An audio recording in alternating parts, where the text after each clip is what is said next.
हरे कृष्णा, राधे राधे। आप सभी का हमारे YouTube चैनल आध्यात्मिक कथा में बहुत बहुत स्वागत है।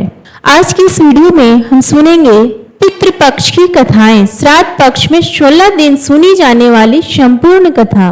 पितृपक्ष यानी कि श्राद्ध पक्ष हिंदू धर्म में इसका बहुत ही बड़ा महत्व माना गया है। प्राचीन सनातन धर्म के अनुसार हमारे पूर्वज देवतुल्य हैं और इस धरती पर हमने उन्हीं की वजह से जीवन प्राप्त किया है, और जिस प्रकार उन्होंने हमारा लालन पालन करके हमें कृतार्थ किया है, तो हम उनके कर्जदार हैं। समर्पण और सम्मान की इसी भावना से श्राद्ध पक्ष बनाया गया है, जो जातक को पितर ऋण से मुक्ति दिलाता है। माना जाता है कि हम अगर श्रद्धा पूर्वक अपने पितरों को श्राद्ध करते हैं तो हमारे कुल में कोई भी दुखी नहीं रहता। पितरों की पूजा करके मनुष्य आयु, स्वर्ग, कीर्ति, पुष्टि, बल और धन धान्य को प्राप्त करता है। ऐसी मान्यता है कि मृत्यु के देवता यमराज श्राद्ध पक्ष में जीव को मुक्त कर देते हैं, ताकि वे अपने सज्जनों के यहाँ जाकर तर्पण ग्रहण कर सके।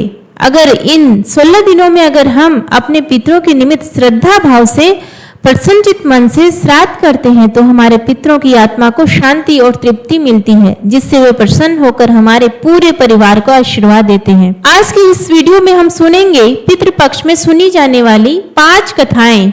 इन कथाओं को पूरे पितृपक्ष में रोजाना नियमित रूप से श्रद्धा पूर्वक सुनना चाहिए। इन्हें सुनने से हमारे पितृ प्रसन्न होते हैं और हमारे जीवन में सुख सौभाग्य का वास होता है। तो कथा की शुरुआत करते हैं। गणेश जी की कहानी से बोलो, गणेश गजानन की जय हो। एक बार गणेश जी एक छोटे से बालक के रूप में चिमटी में चावल और चम्मच में दूध लेकर निकली, और वह हर किसी से कह रहे थे कि कोई मुझे खीर बना दो, कोई मुझे खीर बना दो। तो सारे हंस रहे थे कि बोले, भला इतने से दूध से और चावल से कभी खीर बनती है? तभी एक बुढ़िया माई बैठी थी, तो उसने कहा, ला बेटा मैं बना देती हूँ। तो ऐसा कहकर वह बुढ़िया माई चूल्हे पर एक छोटा सा बर्तन चढ़ाने लगी। तब गणेश जी ने कहा कि दादी माँ, छोटी भगनी मत चढ़ाओ, तुम्हारे घर में जो सबसे बड़ा बर्तन है वही चढ़ा दो। तो बुढ़िया ने सबसे बड़ा बर्तन था वह चढ़ा दिया। अब जैसे ही खीर और चावल उसमें डाले तो देखती रह गई। थोड़े से चावल थे, जैसे ही उसमें उफान आया तो वह बर्तन पूरी तरह से भर गया और खीर में बहुत ही अच्छी खुशबू आने लगी। तो गणेश जी ने कहा कि दादी माँ, मैं नहा कर आता हूँ, फिर आकर खीर खाऊंगा। तो खीर तो तैयार हो गई थी। खीर को देखकर बुढ़िया के पोते पोती खीर खाने के लिए रोने लगे। तो बुढ़िया माई ने कहा, गणेश जी तेरे भोग लगाना। यह कहकर चूल्हे में थोड़ी सी खीर डाली और कटोरी भरकर बच्चों को दे दी। तो बुढ़िया की पड़ोसन छत पर से देख रही थी। तो बुढ़िया ने सोचा कि यह तो गणेश जी को चुगली कर देगी, तो उसने एक कटोरा खीर का भरा उसको भी पकड़ा दिया। जब यह सब कुछ बुढ़िया की बहू ने देखा तो सोचा कि इस तरह से तो यह खीर खत्म हो जाएगी और मुझे तो खाने के लिए मिलेगी नहीं। तो उसने भी जल्दी से एक बड़ा सारा कटोरा खीर का भरा और खा लिया। कटोरे को चक्की के नीचे छुपा दिया। गणेश जी तो अभी आए नहीं थे, तो बुढ़िया को भी भूख लगी थी, तो उसने भी एक कटोरा खीर का भरा और किवाड़ के पीछे बैठकर एक बार फिर से कहने लगी कि गणेश जी आपको भोग लगे, कहकर खाना शुरू कर दिया। तभी गणेश जी आ गई। तो बुढ़िया ने गणेश जी को देखते ही कहा कि आजा रे गणेश, खीर खा ले, मैं तो तेरी ही राह देख रही थी। तो गणेश जी ने कहा कि दादी माँ, मैंने तो खीर पहले ही खा ली। तो बुढ़िया ने कहा, कब खाई? तो गणेश जी ने कहा, जब तेरे पोता पोती ने खीर खाई तब मैंने खाई, जब तेरी पड़ोसन ने खीर खाई तब भी मैंने खाई, और जब तेरी बहू ने खीर खाई तब भी मैंने खाई।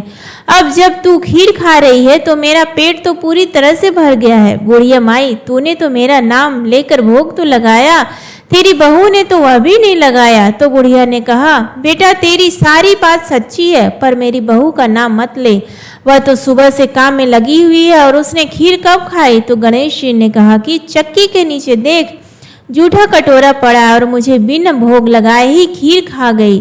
तो बुढ़िया ने कहा, बेटा बस कर, घर की बात है, घर में ही रहने दे, अब मुझे बता कि बची हुई खीर का क्या करूं? तो गणेश जी ने कहा कि पूरे नगर को न्योता दे दो और भोजन करवा दो। तो बुढ़िया ने पूरी नगरी को भोजन करवा दिया, फिर भी वह बर्तन पूरी ही भरा था। धीरे धीरे यह खबर राजा तक पहुंच गई। तो राजा ने उस बर्तन को महल में मंगवा लिया और बुढ़िया से कहा कि बुढ़िया तेरे घर ऐसे बर्तन का क्या काम, ऐसा बर्तन तो राजमहल में अच्छा लगता है। तो बुढ़िया ने कहा कि ठीक है राजा जी आप ले लो। तो राजा ने खीर का बर्तन महल में जैसे ही रखा, रखते ही खीर में कीड़े मकोड़े बिच्छू पैदा हो गया और खीर में बहुत बुरी तरह से दुर्गंध आने लगी। तो यह देखकर राजा ने बुढ़िया को बुलाया और कहा कि बुढ़िया, यह बर्तन ले जा, मैंने तुमको दिया। तो बुढ़िया ने कहा कि राजा, अगर आप देते तो पहले देते, यह तो बर्तन मुझे मेरे गणेश जी ने दिया है। तो बुढ़िया ने बर्तन वापस उठाया और अपने झोपड़े में ले गई। तो उसके झोपड़े में आते ही खीर तो सुगंधित हो गई और सारे बिच्छू कांकड़ सब गायब हो गए। तो बुढ़िया ने गणेश जी से कहा कि गणेश जी, अब मैं बची हुई का क्या करूं? तो गणेश जी ने कहा कि झोपड़ी के कोने में गड्ढा खोद कर गाड़ दो, उसी जगह सुबह उठकर वापस खोदो तो धन के 2 घड़े भरे हुए मिलेंगे। ऐसा कहकर गणेश जी तो अंतर ध्यान हो गए और जाते समय झोपड़ी के लात मार गए। तो लात मारते ही झोपड़ी के स्थान पर महल खड़ा हो गया। सुबह जल्दी ही वह ने फावड़ा लिया और जहां पर खीर दबाई थी उस जगह को खोद दिया, लेकिन बहू को तो कुछ भी नहीं मिला। तो बहू अपनी सास से कहने लगी कि सासू जी, थारो गणेश जी तो झूठो है। तो सासू ने कहा, बहू, मारो गणेश जी झूठो नहीं है, ला मैं देखती हूँ। तो वह फावड़ा लेकर देखने लगी तो टन टन करते हुए 2 घड़े धन के भरे हुए निकल आए। तो बहू ने कहा, सासू जी, गणेश जी तो सोचो साचो है, मैं ही झूठी हूँ। तो सास ने कहा कि गणेश जी तो भावनाओं का भूखा है। यह कहकर बुढ़िया ने जोर से कहा कि बोलो गणेश गजानन की जय हो। गणेश जी, जैसा आपने बुढ़िया को दिया वैसा सबको देना, जैसा राजा को दिया वैसा किसी को ना देना। दूसरी कथा, हमारे प्रत्यक्ष देवता सूर्य नारायण की एक ब्राह्मण था। वह सूर्य भगवान का परम भक्त था। रोजाना नहाता धोता, कहानी कहता और सूर्य देव की पूजा करता। पर वह ब्राह्मण कमाई के नाम पर कुछ भी नहीं करता था। ब्राह्मण घर में रहता तो ब्राह्मणी बार बार कमाने के लिए परेशान करती और अगर कहीं बाहर जाता तो पड़ोसी उसे निकम्मा कहकर चिढ़ाया करते थे। तो उन सब के ताने सुन सुनकर वह ब्राह्मण परेशान हो गया और एक दिन वह सुबह नहा धोकर अपने पूजन की सामग्री लेकर जल में चला गया और वहां पर एक सूखे पीपल के पेड़ के नीचे बैठकर पूजा पाठ करने लगा। पूजा पाठ करने के बाद में सूर्य भगवान की कथा कही और वहीं पीपल के पास एक सूखा तालाब भी था, उसमें थोड़ा सा पानी था। तो वह उसी पानी से लोटा भरकर सूर्य भगवान को जल चढ़ाया। जैसे ही ब्राह्मण ने सूर्य देव को जल चढ़ाया तो वह पूजा का जल बहकर पीपल और सूखी तलाई में आ गया। जल के वहां आते ही सूखा हुआ पीपल हरा भरा हो गया और सूखी तो तलाई थी वह साफ पानी से भर गई। उस जल में सूर्य भगवान दिखाई देने लगे। वो ब्राह्मण से कहने लगी कि ब्राह्मण, तू मांग, क्या मांगता है? तो ब्राह्मण ने यह सुना तो वह तो डर गया और सोचने लगा कि पीपल में लगता है कोई भूत रहता है। रोज जब वह पूजा करता तो उसे वही आवाज आती। तो सुनकर चिंता के कारण वह ब्राह्मण तो बिल्कुल ही दुबला पतला हो गया। तो एक दिन ब्राह्मणी ने सोचा कि ब्राह्मण को गए हुए कितने दिन हो गए, चलो आज जाकर उनकी खोज खबर लेकर आती हूँ। तो यह सोचकर ब्राह्मणी भी जंगल में आई। तो जैसे ही ब्राह्मणी ने ब्राह्मण को देखा तो आश्चर्यचकित हुई और पूछने लगी कि आपको यह क्या हो गया है, आप इतने दुबले पतले कैसे हो गए हैं?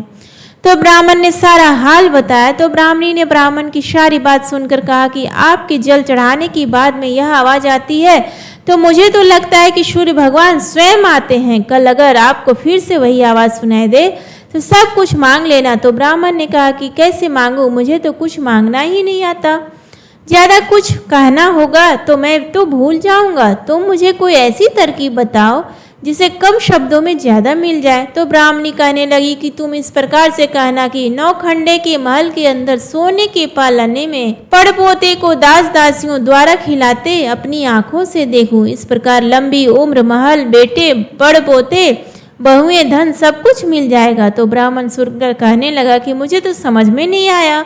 तो ब्राह्मणी कहने लगी कि धन होगा तभी तो सोना का पालना, दास दासियां होंगे, आंखें घुटने ठीक होंगे तो ही अपने पड़पोते को सोने के पाले में झूला झूला सकेंगे और देख सकेंगे। बेटे और बहू होंगे तो ही पड़पोते के दर्शन होंगे। तो यह सुनकर ब्राह्मण ने कहा, हाँ ठीक है, अब मुझे सब कुछ समझ में आ गया है। दूसरे दिन जैसे ही ब्राह्मण ने स्नान करके पूजा पाठ करके सूर्य देवता को अर्घ दिया तो आवाज आई। ब्राह्मण ने वैसा ही कहा जैसे ब्राह्मणी ने समझाया था। तो सूरज भगवान ने कहा कि देखने में तो भोला भाला लगता है, फिर भी एक बार मैं सब कुछ मांग लिया, फिर भी तुमने जो मांगा है वह तुम्हें अवश्य मिलेगा, जा तेरी हर इच्छा पूरी होगी।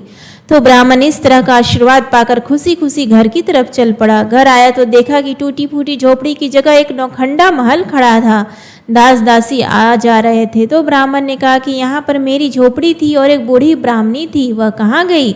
उसी समय महल से एक सुंदर औरत गहनों से और सुंदर कपड़ों से सजी हुई बाहर निकलती है और ब्राह्मण से कहती है कि आ जाओ स्वामी, यह अपना ही घर है, सूर्य भगवान ने तुम्हारी सारी मनोकामना पूर्ण कर दी है। तो ब्राह्मण ने कहा कि हम इतने धन का क्या करेंगे?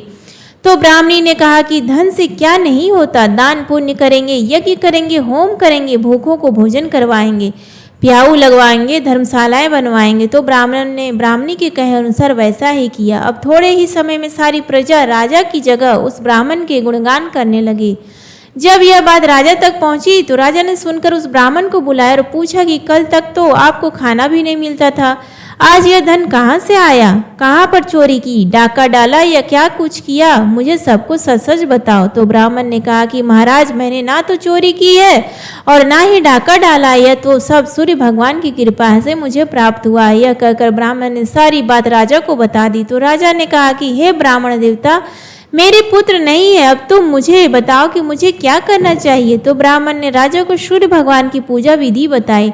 तो राजा ने वैसा ही किया। तो राजा के घर 10वें महीने सुंदर पुत्र ने जन्म लिया। अब तो सारे लोग सूर्य भगवान की जय जयकार करने लगे। हे सूर्य भगवान, जैसे आपने ब्राह्मण और राजा की मनोकामना पूर्ण की, वैसे सबकी करना। कहानी कहने वाले की, कहानी सुनने वाले की और हुंकारा भरने वाले की बोलो सूर्य देवता की जय हो। अब सुनेंगे संपूर्ण गर्भ गीता। एक बार अर्जुन भगवान श्री कृष्ण से कहते हैं कि हे श्री कृष्ण, यह प्राणी जो गर्भ में आता है सो किस दोष के कारण आता है? फिर यह जन्म लेता है, इसे जरा आदि के रोग लगते हैं, तरह तरह के दुख भोगता है, बुढ़ापे की कष्ट सहता है और फिर इसकी मृत्यु हो जाती है। इसका क्या मतलब है? स्वामी, वह कौन सा कर्म है जिसके करने से प्राणी जन्म मरण से छूट सकते हैं? भगवान श्री कृष्ण कहने लगे कि हे अर्जुन, यह जो मनुष्य है यह अंधा और मूर्ख है, जो संसार के साथ प्रीति करता है। इसे भेजा तो कर्म करने के लिए, लेकिन यह सोचता है कि यह पदार्थ मैंने पा लिया है, वह मैं पाऊंगा, ऐसी चिंता इस प्राणी के मन से कभी नहीं उतरती। यह हर समय कुछ न कुछ पाने की सोच में रहता है, आठों पहर माया को ही मांगता है, इसलिए बार बार जन्म लेता है और मरता है और गर्भवास के दुख है। तो यह सुनकर अर्जुन कहने लगे कि श्री कृष्ण, यह मन तो मदमस्त हाथी की तरह है और तृष्णा इसकी शक्ति है।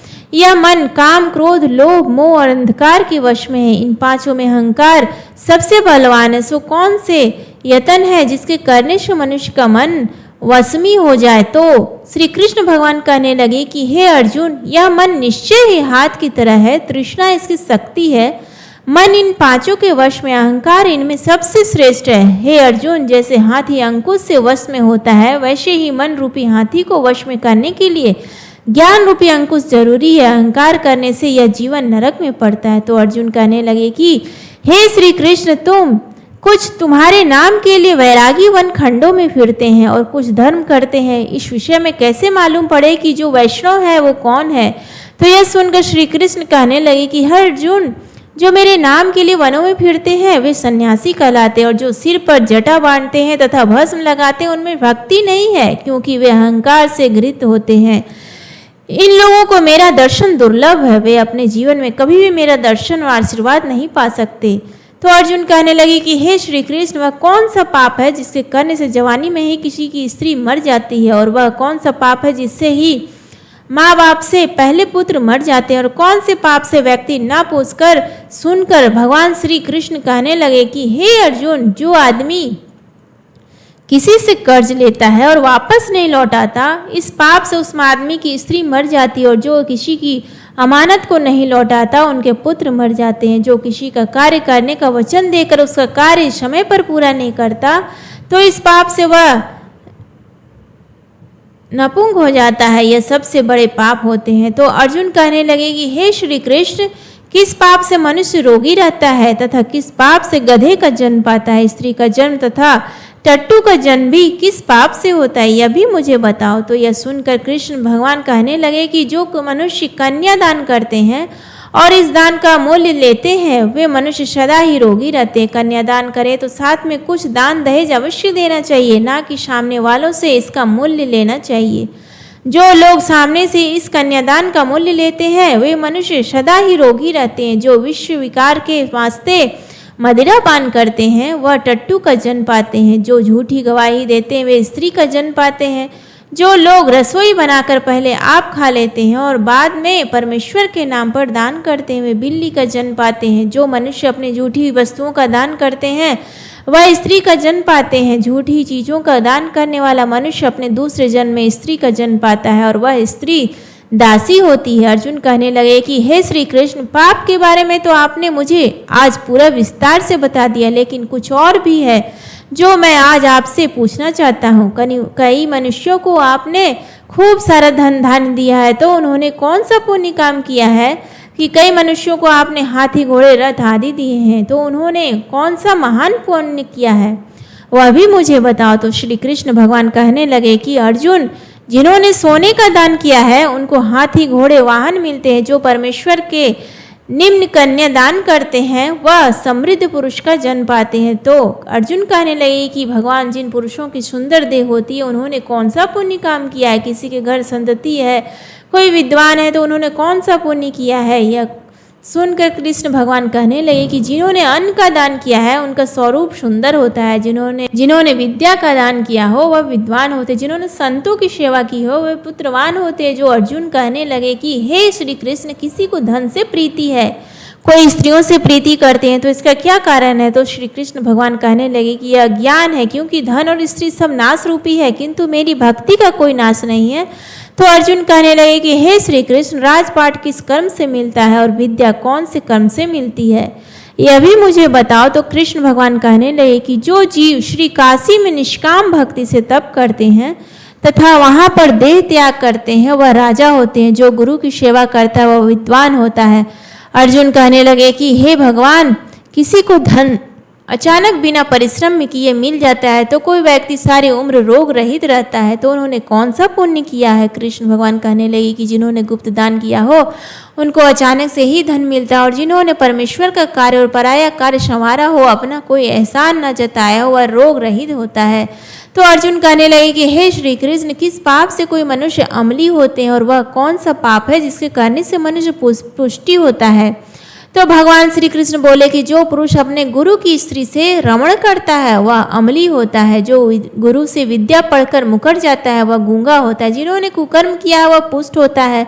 तो अर्जुन कहने लगे कि हे श्री कृष्ण, किसी की देह में रक्त का विकार होता है वह किस पाप के कारण होता है। कोई दरिद्री होता है, किसी की आयु खंड होती है, कोई अंधे होते हैं, कोई पंगुल होते हैं, वह कौन से पाप से होते। कुछ स्त्रियां होती है जो बाल विधवा हो जाती है, उन्होंने कौन सा पाप किया होता है, यह भी मुझे बताओ। तो श्री कृष्ण भगवान कहने लगे कि हे अर्जुन, जो सदा क्रोधवान रहते हैं उनको रक्त का विकार होता है, जो आलस्य में डूबा रहता है वो दरिद्र होता है, जो कुकर्मी ब्राह्मण को दान देता है उनकी आयु खंड होती है, इसलिए हमेशा सुपात्र ब्राह्मण को दान देना चाहिए। जो प्राणी स्त्री को नंगी देखता है, गुरु की स्त्री पर कुदृष्टि डालता है, जिस आदमी ने गौ को या फिर ब्राह्मण को लात मारी हो वह अंधा और पंगुल होता है। जो स्त्री अपने पति को छोड़कर पराय पुरुष से संग करती है वह अगले जन्म में बाल विधवा होती है। जो अर्जुन कहने लगे कि हे श्री कृष्ण, तुम परम ब्रह्मा हो, तुमको मेरा बारंबार नमस्कार है। तुम्हें पहले संबंधी जानता था पर अब परमेश्वर के रूप में जानता हूँ।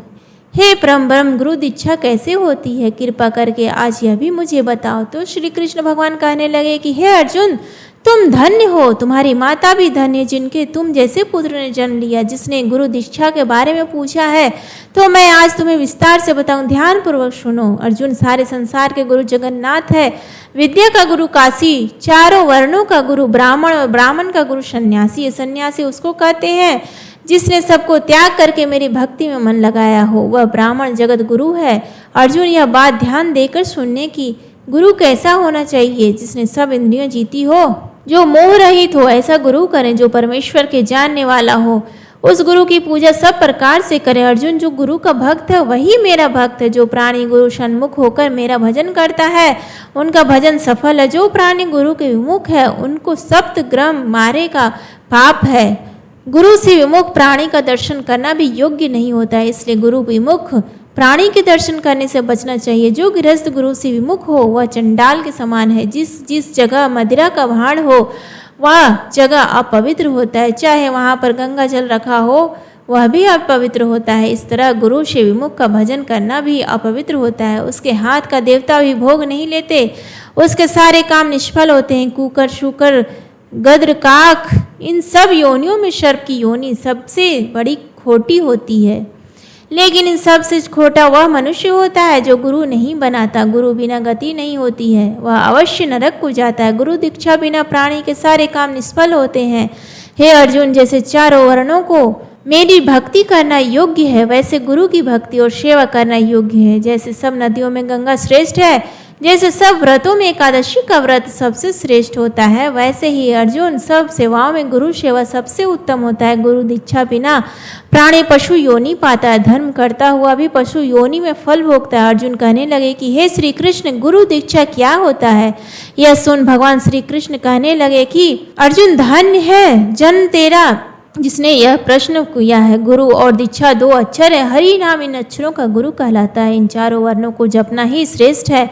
अर्जुन, जो गुरु की सेवा करता है वह मेरी सेवा करता है, मेरी उस पर प्रसन्नता होती है। मैं हमेशा उसे आशीर्वाद देता हूँ, मेरी कृपा से 84 योनियों से छूट जाता है और जन्म मरण से रहित हो जाता है। वह कभी नरक नहीं भोगता। जो प्राणी गुरु की सेवा नहीं करता है वह 3.5 करोड़ वर्ष तक नरक की यातना भोगता है। जो गुरु की सेवा करता है उसको कई अश्वमेघ यज्ञ के पुण्य फलों की प्राप्ति होती है। जो अर्जुन, हे अर्जुन, आज मैंने तुम्हें बहुत ही महत्वपूर्ण बातें बड़े ही विस्तार पूर्वक बताई। तुम्हारा और मेरा यह संवाद जो भी प्राणी पढ़ेगा या सुनेगा उसे गर्भवास के दुखों से छुटकारा मिल जाएगा, यानी 84 योनि या कट जाएगी। जो भी महिला अपने गर्भ काल में हमारे इस संवाद को सुनेगा तो उसकी संतान सुपुत्र और ज्ञानी होगी। इसी कारण इस पाठ का नाम गर्भ गीता है। इसे भी कृष्ण भगवान ने मुख से अर्जुन ने सुना है। गुरु दीक्षा लेना उत्तम कर्म है। उसका फल यह है कि नरक एवं 84 योनियों से जीव बचा रहता है। भगवान श्री कृष्ण उस पर हमेशा प्रसन्न रहते हैं और अपनी कृपा बनाए रखते हैं। तो इस तरह गर्भ गीता पाठ का समापन हुआ। महाभारत के युद्ध के बाद राजा कर्ण की मृत्यु के बाद सूर्यपुत्र कर्ण की आत्मा स्वर्ग पहुंची तो वहां पर खाने की बजाय ढेर सारा सोना दिया गया। तो सोने को देखकर कर्ण ने कहा कि मुझे सोने की नहीं, आहार की जरूरत है। मुझे जोरों की भूख लगी है, मैं उसी का इंतजार कर रहा हूँ। तो कर्ण की बात सुनकर देवराज इंद्र ने कहा कि एक बात बताओ, तुम इतने सालों तक धरती पर रहे, कभी भूखों को भोजन करवाया, कभी अपने पितरों के निमित्त भोजन दान तर्पण कोई कार्य किया? तुमने धरती पर रहते सिर्फ सोने का दान किया है, तो तुम्हें सोने ही मिलेगा। तो कर्ण ने कहा कि मुझे अपने पूर्वजों के बारे में कुछ भी ज्ञात नहीं है, इसलिए अनजाने में मुझसे यह गलती हो गई। आप ऐसा करें, मुझे भूल सुधारने के लिए पृथ्वी पर 16 दिन के लिए भेज दें। तो माना जाता है कि देवराज इंद्र ने कर्ण के कहे अनुसार उसे पृथ्वी लोक पर 16 दिन के लिए फिर से भेज दिया। तो कर्ण ने धरती पर आकर उन 16 दिनों में दान पुण्य के बहुत सारे कर्म किए और अपने पितरों की मोक्ष के लिए विधि विधान से श्राद्ध भी किया। माना जाता है कि तभी से पितृपक्ष के 16 दिनों में श्राद्ध करने की परंपरा चली आ रही है। तो अब अपने सुनेंगे पितृपक्ष की पुराणिक कथा। कथा के अनुसार जोगी तथा भोगे नाम के 2 भाई रहते थे। दोनों भाई अलग अलग रहते थे। जोगी धनी था और भोगे बिल्कुल ही गरीब था। दोनों भाइयों में खूब प्रेम था। जोगी की पत्नी को धन का खूब घमंड था, किंतु भोगे की पत्नी बड़ी ही सरल हृदय वाली थी। अपने घर में जो कुछ था उसी में वह संतुष्ट रहती थी। ऐसा करते करते पितृपक्ष का महीना आ गया तो जोगी की पत्नी ने अपने पति से पितरों का श्राद्ध करने के लिए कहा। तो जोगी ने इसे व्यर्थ का कार्य बताकर टालने की चेष्टा की। तो जोगी की पत्नी समझाने लगी कि अगर आप अपने पितरों का श्राद्ध नहीं करेंगे तो लोग क्या कहेंगे, बातें बनाएंगे कि अपने पूर्वजों का सारा धन खा रहा है और उनके निमित्त श्राद्ध भी नहीं कर पाया। इस तरह तरह की दलीलें देकर उसने अपने पति को समझा लिया, लेकिन जोगी की पत्नी सच में श्राद्ध करना जरूरी नहीं समझा। मस्ती थी वह बस श्राद्ध के बहाने अपने मायके वालों को दावत पर बुलाने का, अपनी शान दिखाने का मौका ढूंढ रही थी और यह अवसर उसे बहुत ही उचित लगा। इसलिए उसने जोगी से श्राद्ध कर्म करने के लिए कहा। फिर भी जोगी ने अपनी पत्नी की बात नहीं मानी और कहने लगा कि लोग क्या कहते हैं, इससे मुझे कोई फर्क नहीं पड़ता। तो अपने पति के इस तरह मना करने पर वह बोली कि मुझे लगता है कि आप सोच रहे होंगे कि मुझे परेशानी होगी, इसलिए आप ऐसा बोल रहे हैं, किंतु मुझे इसमें कोई भी परेशानी नहीं है। मैं तो खुशी खुशी अपने पितरों का श्राद्ध करना चाहती हूँ। मैं जानती हूँ कि उस दिन काम ज्यादा होगा, लेकिन मैं भोगे की पत्नी को बुला लूंगी, दोनों मिलकर हम सारा काम कर लेंगे। तो उसका पति भोगे से बहुत ही प्यार करता था, इसलिए वह सोचने लगा कि भोगे तो बिल्कुल गरीब है, इसी बहाने परिवार आ जाएंगे और एक दिन भोजन कर लेंगे। ऐसा सोचकर उसने अपने पत्नी को श्राद्ध कर्म करने के लिए इजाजत दी। तो यह सुनकर जोगी की पत्नी बहुत ही खुश हुई और जैसे श्राद्ध का दिन आया उसने अपने पीहर न्योता भेज दिया और भोगे की पत्नी को बुलाने के लिए चली गई। वहां जाकर कहा कि चलो बहन, आज हमारे पूर्वजों को श्राद्ध है, हम दोनों मिलकर हमारे पूर्वजों के लिए भोजन बनाएंगे। तो यह सुनकर भोगे की पत्नी तो बहुत ही खुशी हुई और खुशी खुशी उसके साथ आ गई। पूरी श्रद्धा भाव से उसके घर आकर कामकाज में जुट गई। उसने रसोई तैयार की, अनेकों प्रकार के पकवान बनाए और सारे काम निपटाकर जोगी की पत्नी से बोली कि बहन मैं अब घर जा रही हूँ। उसने कहा कि ठीक है चली जाओ, लेकिन उसने भोजन के लिए नहीं कहा। अपने मायके वालों की आव भगत में मगन थी। तो थकी हारी भोगे की पत्नी अपने घर लौट आई, क्योंकि उसे भी तो पितरों का श्राद्ध अर्पण करना था। इस अवसर पर घर आई तो दोपहर हो चुकी थी। पितर भूमि पर उतर चुके थे। जोगे भोगे के पितर सबसे पहले जोगे के यहाँ गए तो वहां जाकर देखते हैं कि जोगे के ससुराल वाले भोजन करने के लिए जुटे हुए हैं और उनकी बहू उन्हें हंस हंस कर भोजन करवा रही है। पितरों का तो वहां पर कोई काम नहीं है, ना ही वहां पर हवन के लिए पंडित था और ना ही पितरों के लिए श्राद्ध निकाला गया था। यह देखकर वह बहुत ही दुखी हुए और दुखी मन से भोगे के घर जाकर देखते हैं कि वहां पर तो कुछ भी नहीं है। दोनों पति पत्नी उदास से बैठे थे और मात्र पितरों के नाम पर अग्यारी दे दी गई थी। तो पितरों ने उसकी राख चाटी और भूखे ही नदी तट पर जा पहुंचे। थोड़ी देर में सारे पितर वहां पर इकट्ठे हो गए और अपने अपने यहाँ श्राद्ध की बड़ाई करने लगे। तो जोगे और भोगे के पितर तो चुपचाप खड़े थे। तो दूसरे पितरों ने पूछा, अभी क्या बात हुई, आप ऐसे चुपचाप क्यों खड़े हैं? तो भोगे जोगे ने पितरों ने अपने आप बीती सुनाई और बताया किस तरह जोगे के यहाँ सब कुछ होते हुए भी रिश्तेदारों के साथ दावत उड़ाई जा रही थी और पितरों का नाम भी नहीं लिया गया। और भोगे का तो क्या कहे, वो तो बेचारा गरीब है। तो सारे पितर कहने लगे कि अगर भोगे समर्थ होता तो तुम्हें भूखा नहीं रहने देता, लेकिन भोगे के घर में तो 2 जून की रोटी भी नहीं थी, वो आपको कहाँ से श्राद्ध खिलाए? तुम्हें भोगे को धन प्राप्ति का आशीर्वाद देना चाहिए।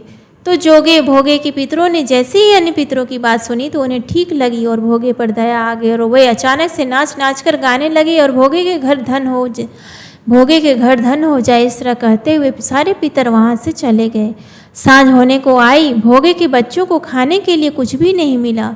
तो वह भूख से बिलखते हुए अपनी माँ से बोले कि माँ भूख लगी है। तो घर पर खाने के लिए कुछ भी नहीं था। तो उन्हें टालने के लिए उसकी माँ ने कहा, जाओ बेटा, आंगन में हांडी पड़ी है, जाकर सीधी कर लेना और उसके अंदर से जो भी मिल जाए बांट कर खा लेना। बच्चे दौड़ते हुए पहुंच गए, सीधा किया तो देखा तो वह तो सोने के मोहरों से भरी पड़ी हुई। दोनों बच्चे भागते हुए अपनी माँ के पास आए और बोले कि माँ वह तो सोने के मोहरों से भरी पड़ी हुई है। सुनकर उसकी माँ को आश्चर्य हुआ और भाग कर हांडी के पास गई और देखा तो वह भी आश्चर्यचकित हो गई।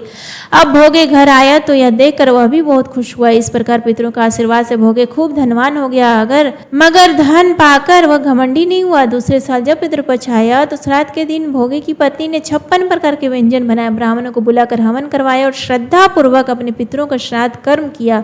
उसके बाद में ब्राह्मणों को भोजन करवाया, यथा संभव दान दक्षिणा दी और अपने जेठ जेठानी को भी सोने चांदी के बर्तनों में भोजन करवाया। ऐसा करने से भोगे के पितर भोगे से बहुत ही तृप्त और प्रसन्न हुए। भोगे को खूब आशीर्वाद दिया, जिससे भोगे खुशी और संपन्न हो गया। इसीलिए कहा जाता है कि अपने पितरों के लिए जो भी कार्य करें उसे श्रद्धा पूर्वक करें। प्रत्येक व्यक्ति को इस पक्ष में श्राद्ध का कार्य अपनी सामर्थ्य अनुसार श्रद्धा पूर्वक करना चाहिए, क्योंकि हम अपने पूर्वजों के ऋणी होते हैं। हमें जीवन से लेकर धनदान तक हमारे पूर्वजों की वजह से मिलता है। तो यह था पितृपक्ष के दौरान 16 दिन तक सुनी जाने वाली संपूर्ण कथा। उम्मीद करती हूँ आपको आज का ये वीडियो पसंद आए तो प्लीज़ वीडियो को लाइक करें, शेयर करें और चैनल को सब्सक्राइब करें। धन्यवाद।